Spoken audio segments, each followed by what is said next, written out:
the vampire who controls the forest called Eternal Night.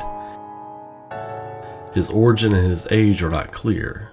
To distract himself from the boredom of eternal life, he enjoys playing life and death games with brave humans.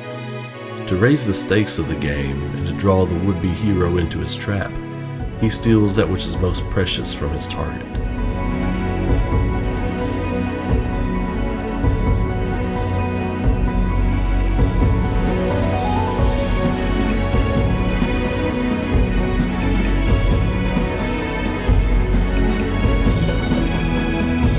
Deep within the endless darkness of a forest called Eternal Night, there lived a vampire named Walter Bernhard.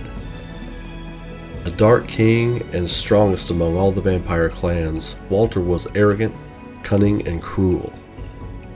Taking on all challengers who would dare enter his forested stronghold, it was believed that Walter was unbeatable in battle, as it seemed earthly weapons could not even lay a scratch on him. His legendary power was not the only thing that made him so formidable. He was also a possession of the Ebony Stone. This ancient vampiric treasure created the darkness that permeated the forest of Eternal Night. The same energy that created that darkness had infused with Walter's body, making him practically invincible. However, whereas alchemy had created the Ebony Stone and its terrifying power, alchemy would be its undoing as well. Because of the incredible power the stone had granted Walter, he had grown arrogant and bored. A truly dangerous combination. Because of this, Walter would lure brave warriors whom he found interesting into Eternal Night for a game of cat and mouse. To lure his chosen adventurer, he would steal that which was most precious to them, making them chase Walter to his castle at the heart of the dark forest. Because he was utterly cruel and without conscience, Walter would often bestow the gift of vampirism to his captive, for the sadistic pleasure of witnessing the tragedy when the adventurer would finally come to rescue whom Walter had taken. Much like when Walter turned Justine Gandolfi, daughter of alchemist Rinaldo Gandolfi. Rinaldo had returned from picking herbs for his alchemic research, and looked on in horror at the image of his wife and son, brutally murdered at the hands of his daughter, now vampire, Justine. Rinaldo raced through the forest of Eternal Night and into Walter's castle to kill the vampire lord and to try and save his daughter, but Rinaldo was handily defeated by Walter. As an example of Walter's arrogance and cruelty, he allowed Rinaldo to live, and not only did he let him live, but to take up residence in a cottage outside of Walter's castle, to aid other heroes who are lured into the darkness. Walter saw this as nothing more than good sport, and also to torture Rinaldo, who had failed to save his family and would now have to live with his misery. Then, a fated meeting. Walter met a man named Matthias Kronkvist, a former knight of the Crusades, as well as genius tactician and alchemist. Matthias regaled Walter with stories about Baron Leon Belmont, Matthias' longtime friend and brother-in-arms. Matthias was battling a deep sadness over the loss of his wife, Elisabetha Kronkvist. So he sought to fill the endless well of his depression with power, Walter's power. As Matthias told tales of Leon Belmont's legendary abilities, unbelievable battles, and heroic deeds, Walter could hardly contain himself. He had to challenge this Belmont. So he abducted Leon's beloved, Sarah Trantu, and lured Leon into the darkness of Eternal Night. It was here that Leon met Rinaldo Gandolfi as the heroic knight made his way toward the steps of Walter's castle. Rinaldo told Leon exactly what he was up against, the darkness of the area he was entering, and the evil that permeates the castle. He also gifted Leon the alchemic whip, a weapon he would use to take down Walter's guardians. Upon entering the castle, Walter was amazed as Leon cut down all 5 of his guardians, even the powerful Joachim Armster. Leon made his way to the inner sanctum of Walter's castle, the Pagoda of the Misty Moon.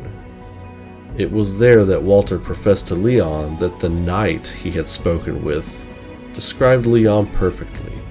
He was precisely as advertised. However, Walter's power and Ebony Stone were too much for Leon to overcome, and he was easily turned away, but not before returning Sarah to Leon. Upon retreating back to Ronaldo's cottage, Sarah reveals the grim truth to Leon. She is becoming a vampire. As his beloved, Sarah nobly sacrifices herself, and through the power of the alchemic whip created by Ronaldo, Leon is able to purify the weapon with Sarah's soul and create the legendary vampire killer. As Leon returns to confront Walter, it is clear that Belmont is much different than he was before. As the two battle, Walter is shocked as this new whip is able to destroy the power of the Ebony Stone and the darkness that had been protecting Walter. Unfortunately for Walter, his reign of darkness and terror over the region ends here. Or did it? Walter boasts that as powerful as he was, he would surely return from death. However, death actually appeared and took his soul. In the chaos, Matthias appears and death gives Walter's soul to the king who wears the Crimson Stone. Matthias goes into hiding in foreign lands for the next several years, later naming himself Lord of the Vampires, King of the Night. So it would appear that the Dracula that we all know from the lore of Castlevania is a perfect combination of Walter Bernhard and Matthias Kronqvist. With Dracula, there are always two sides at play with the character. You have the tactical genius who is well-traveled and scholarly, and you have the evil bloodthirsty vampire king who detests humanity. One side representing Matthias and the other obviously representing Walter. And the way the entity known as Castlevania changes itself with each rebirth, as a new adventurer must find their way to the castle's inner sanctum for a duel with Dracula, it's a recreation of how Walter used to play with people for sport that would enter the Forest of Eternal Night. So every 100 years when Dracula is resurrected, one might say that Walter Bernhard is loosed upon the world as well. I've always found Walter Bernhard's character to be a very cool character and so integrally important to the whole lore and the structure of what Castlevania is. He is purely an evil vampire. He represents that kind of evil half of Dracula, right? And Matthias Kronqvist, and especially when they get into like the who Dracula is in the Netflix series, they really dive into his humanity and his knowledge and the great things about him, and then they go headfirst into the things that are horrible and evil about him and the things that he brought out into the world. I feel like you've got this roommates from hell situation with Matthias and Walter occupying the same space. If you think of it as like a fusion kind of thing between the two, because Walter is pure vampire. Matthias is pure human, but genius and fallen into darkness and evil because of heartbreak and despair. If you think of Dracula, his human side comes out. He loses Lisa, and they talk about that in Symphony of the Night. He lost his beloved. And that love is a constant theme in Bram Stoker's Dracula as well. So Castlevania borrows a lot from that. Even names of the characters from Bram Stoker's Dracula they use throughout some of the games. That's a constant theme. I think if you look at Walter, his importance, I think Dracula is more Walter than he is Matthias. But every now and then you see Matthias peek out. So if you're asking me, just my opinion, I think Walter Bernhard is alive and well every time Dracula comes back to life. People, I've seen fans, I've talked to fans at shows, and a lot of times they'll say, well, Walter was a throwaway character.